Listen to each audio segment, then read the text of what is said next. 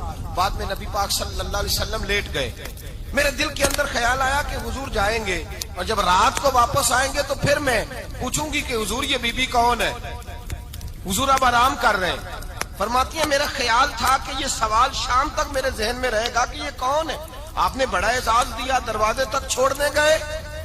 حضرت عائشہ صدیقہ فرماتی ہیں میں سوچ رہی تھی آرام کر رہے ہیں اور میں نے جیسے ہی نگاہ ڈالی تو حضور تو گہری سوچ میں گم ہے، نبی پاک سوچوں میں گم ہے اور بے آنکھیں کھلی ہوئی۔ فرماتی ہے میں قریب جا کے بیٹھی، قدموں پہ ہاتھ رکھا، میں نے کہا محبوبہ یہ بی بی کون تھی؟ اتنی دیر آپ نے ملاقات کی اور وہ چلی گئی ہے تو ابھی خیالات ہیں، تصورات ہیں۔ فرماتی ہے میں نے پوچھا تو مصطفیٰ کی آنکھوں میں آنسو آ گئے، نبی پاک رو دیے، اٹھ کے بیٹھ گئے۔ میں نے کہا حضور کیا ہوا؟ میں نے تو آپ کو پریشان کر دیا، میں معذرت چاہتی ہوں۔ حضور نے فرمایا عائشہ ایسی کوئی بات نہیں، اس بی بی کے بارے میں پوچھتی ہو جسے میں نے زیادہ عزت دی ہے، زیادہ پیار کیا ہے، ذرا زیادہ اس کے ساتھ میں نے توجہ کی ہے۔ ہاں یا رسول اللہ میں نے انفرادی رنگ دیکھا ہے، روٹین سے بڑھ کر آپ نے محبت فرمائی۔ تو میرے مصطفیٰ نے فرمایا یہ جو عورت آئی تھی نا، جو میرے پاس بیٹھی رہی ہے، یہ میری زوجہ جناب ختیجہ کی سہیلی ہے، یہ حضرت ختیجہ کی سہیلی ہے، جناب ختیجہ کی سہیلی۔ فرمایا یہ مکے میں ختیجہ سے ملنے آیا کرتی تھی، ختیجہ اسے وقت دیتی تھی، پاس بٹھاتی تھی، کھانا کھلاتی تھی، دکھ سکھ سنتی اور تھوڑی غریب ہے، جب یہ جاتی تھی تو ختیجہ تحفے بھی دیتی تھی۔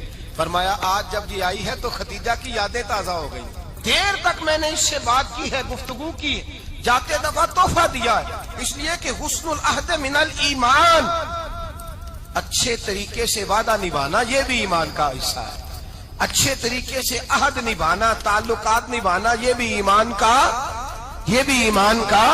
حصہ ہے۔ حضرت ختیجہ کی سہیلیوں سے رسول اللہ صلی اللہ علیہ وسلم کا رشتہ، پہلی وحی نازل ہوئی نبی پاک پر۔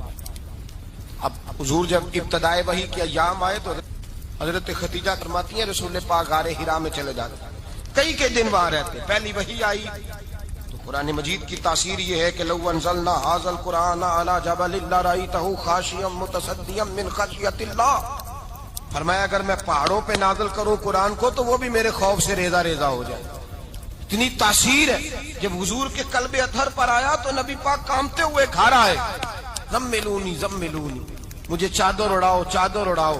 حضرت ختیجہ نے چادر دی، بیٹھ گئے، کہا ختیجہ آج کوئی آنے والا آیا ہے، اقرأ بسم ربک الذی خلق، یہ آیات اس نے مجھے دی ہیں اور میں بڑے خوف کے عالم میں ہوں۔ حضرت ختیجہ کے لفظ بڑے حسین ہیں، جناب ختیجہ الکبریٰ رضی اللہ تعالیٰ عنہ کیا فرماتی ہیں؟ کہتی ہیں یا رسول اللہ صلی اللہ علیہ وسلم آپ غم نہ کریں، رب آپ کو رسوا نہیں کرے گا، عزتیں عطا کرے گا۔ اور دلیل کیا ہے؟ حضرت ختیجہ فرمانے لگی دلیل یہ ہے کہ آپ غریبوں کی مدد کرتے ہیں، مسکینوں کا خیال رکھتے ہیں اور محبوبہ کمزوروں کا بوجھ آپ اٹھاتے ہیں، جس کے اندر یہ خوبیاں ہوتی ہیں اللہ اسے عزت ہی عطا فرمایا کرتا ہے۔ حضرت ختیجہ الکبریٰ رضی اللہ تعالیٰ عنہ سب سے پہلے نبی پاک پہ ایمان لائی۔ ہمارے جو فلسفے کے لوگ ہیں وہ کہتے ہیں بہت بڑا ولی اللہ بھی ہو تو بیوی اس کی مان جائے، یہ مشکل ہوتا ہے کام، یہ مشکل ہوتا ہے۔ حضرت ختیجہ الکبریٰ رضی اللہ تعالیٰ عنہ سب سے پہلے ایمان، اور کس طرح کا ایمان؟ کس طرح کا ایمان؟ ابن ماجہ میں روایت ہے، غور کرنا، حضرت قاسم نبی پاک صلی اللہ علیہ وسلم کے صاحبزادے، حضور کی 6 اولادیں، 4 بیٹیاں 2 بیٹے حضرت ختیجہ سے ہوئے، 4 بیٹیاں اور 2 بیٹے۔ دھوکہ دیتے ہیں بعض لوگ، کہتے ہیں حضرت ختیجہ کی ایک ہی بیٹی تھی، حضرت قاسم حضور کے بیٹے تھے، وہ وصال کر گئے۔ حضرت ختیجہ ابھی دودھ پلاتی تھی کہ شہزادے پردہ کر گئے، ایک دن گھر میں بیٹھی ہوئی تھی تو کہنے لگی یا رسول اللہ صلی اللہ علیہ وسلم میرے بیٹے قاسم کے حصے کا دودھ میرے وجود میں بھر آیا ہے، کاش میرا رب اتنا موقع دیتا کہ میرا بیٹا مدت رضاعت ہی پوری کر لیتا، وہ دودھ پی لیتا۔ نبی پاک نے فرمایا ختیجہ تو غم نہ کر، اللہ تبارک و تعالیٰ نے تیرے بیٹے کی مدت رضاعت جنت میں پوری کر دی ہے، جنت میں پوری کر دی ہے۔ اور نبی پاک نے اپنا اختیار بیان فرمایا ابن ماجہ میں، رسول پاک نے فرمایا اگر تو کہے تو میں یہاں بیٹھے بیٹھے تجھے تیرے بیٹے کی آواز سناؤں، عرض کروں رب کی بارگاہ میں ابھی تجھے سناؤں تیرے بیٹے کی بات، ابھی وہ جنت میں بولے، لطف نہیں آیا آپ کو اس بات کا؟ میں ابھی سناؤں تجھے بات، سیاستہ کی روایت، ابھی سناؤں تیرا بیٹا بولے گا جنت میں، آواز یہاں مکے میں آئے گی، سناؤں؟ بڑے لوگ کرامت دیکھنا چاہتے ہیں، معجزہ دیکھنا چاہتے ہیں، کہتے ہیں میں تو وہ دیکھ کے آؤں گا، کہا سناؤں؟ حضرت ختیجہ کا ایمان دیکھیں، کہنے لگی محبوبہ مجھے سننے کی کیا ضرورت ہے، میں خدا کو بھی مانتی ہوں، محمد مصطفیٰ کو بھی مانتی ہوں، میں بن دیکھے ہی مانتی ہوں، بن دیکھے ہی مانتی ہوں، مجھے سننے کی ضرورت آپ نے کہہ دیا تو سو ہو گیا، مجھے حاجت حضور کہہ رہے ہیں اگر تو کہے تو دعا کروں، التجا کروں، ابھی آواز اللہ سنا دے، ابھی سناؤں؟ حضرت خدیجہ کہتی ہے نہیں حضور، میں بن دیکھے ہی میں ان لوگوں میں سے نہیں ہوں جو پہلے دیکھ داکھ کے آئے، پلٹ کے آئے، دیکھ کے سودا کریں، میں تو ان لوگوں میں سے ہوں جو بن دیکھے مانا کرتے ہیں۔ یؤمنون بالغیب کی قائل، رسول اللہ صلی اللہ علیہ وسلم پہ ایمان لائی، اور پھر نبی پاک صلی اللہ علیہ وسلم نے جیسا کہا حضرت خدیجہ نے ویسا کیا۔ اور حضرت عائشہ کی روایت ایسی بھی ملتی ہے، جناب عائشہ سے کسی نے پوچھا تھا کسی نے جنت کی نعمتیں بھی کھائی ہیں؟ تو حضرت عائشہ کہنے لگی ہاں، ایک دفعہ نبی پاک نے جنت کے انگوروں کا خوشہ توڑ کے حضرت خدیجہ کو کھلائے تھے، وہ انگور وہاں سے توڑ کے جناب خدیجہ کو حضور نے انگور کھلائے تھے۔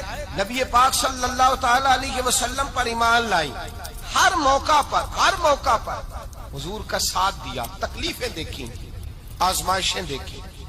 حضرت خدیجہ کا جو وقت حضور کے ساتھ گزرا ہے نا، وہ سارا آزمائشوں کا وقت۔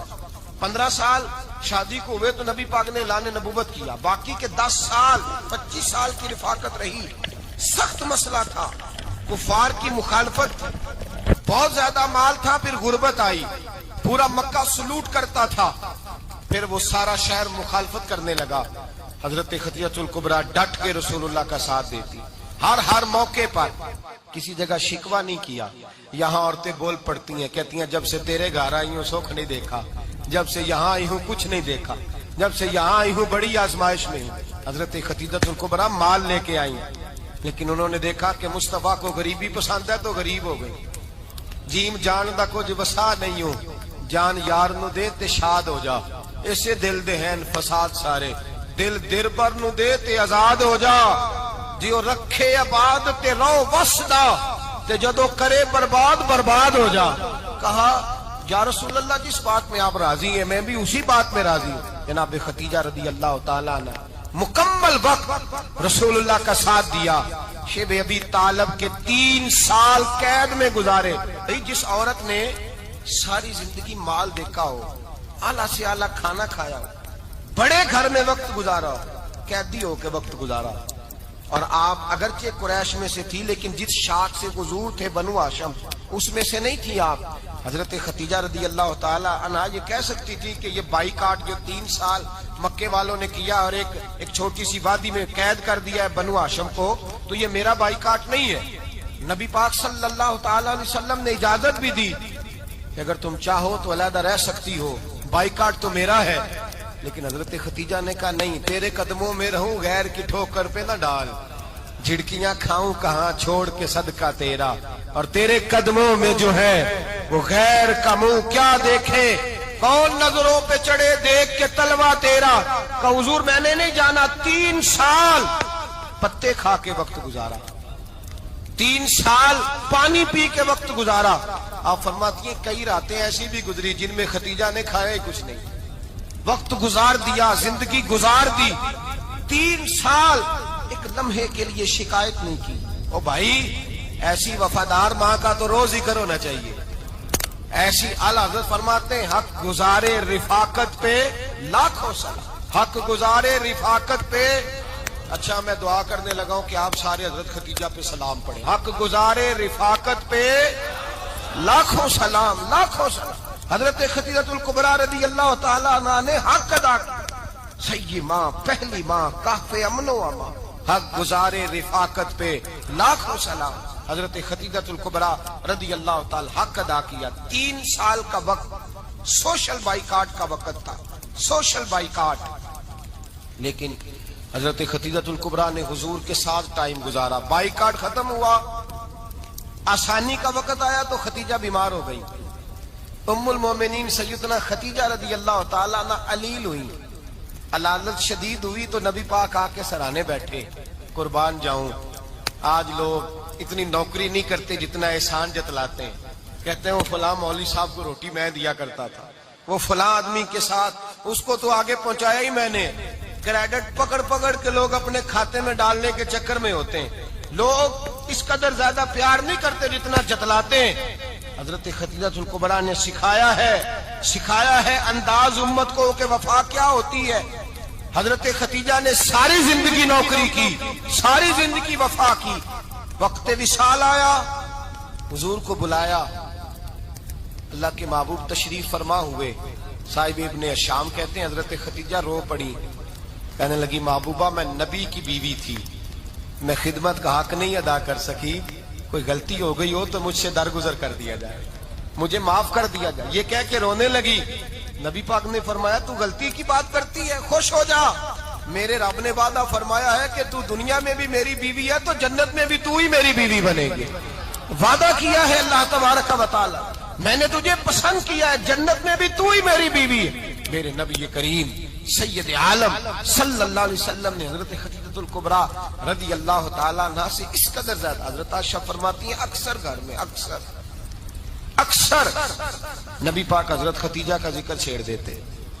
یہاں تو آدمی بہن کا ذکر نہیں نہ کر سکتا بیوی کے سامنے، اماں کا ذکر نہیں کر سکتا، معاملہ خراب ہو جاتا، بڑا مشکل ہو جاتا، مشکل ہے۔ حضرت عائشہ صدیقہ بظاہر تو سوکن تھی نا، لیکن حضرت عائشہ بیان کرتی ہیں، کہتی ہیں نبی پاک سب سے زیادہ حضرت خدیجہ کا ذکر کرتے تھے گھر میں، اکثر ذکر ہو۔ خدیجہ یوں کرتی تھی، خدیجہ یہ کام اس طرح کرتی تھی، خدیجہ کا یہ رنگ ہوتا تھا، اس کا یہ طریقہ ہوتا تھا، اس کا یہ طرز حیات تھا، وہ ایسے چلتی تھی، وہ ایسے، اکثر حضور بیان کرتے۔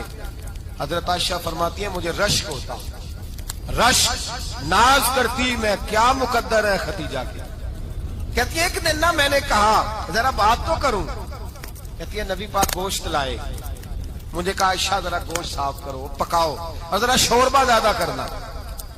کہتی ہے میں نے وہ گوشت لیا، صاف کرنے لگی، میں نے کہا حضور شوربہ کیوں زیادہ کرنا ہے، مہمان آنے والے ہیں، کچھ لوگوں کو آنا ہے۔ تو نبی پاک نے فرمایا نہیں آنا تو کسی نے نہیں، مجھے پتا چلا مدینے میں خدیجہ کی کچھ سہیلیاں آئی ہیں، میرا دل کرتا ہے کچھ سالن بطور تحفہ ان کو بھی بھیج دوں، تو ذرا زیادہ پکانا، خدیجہ کی سہیلیوں کو میں نے سالن بھیجنا ہے، تحفہ دینا ہے۔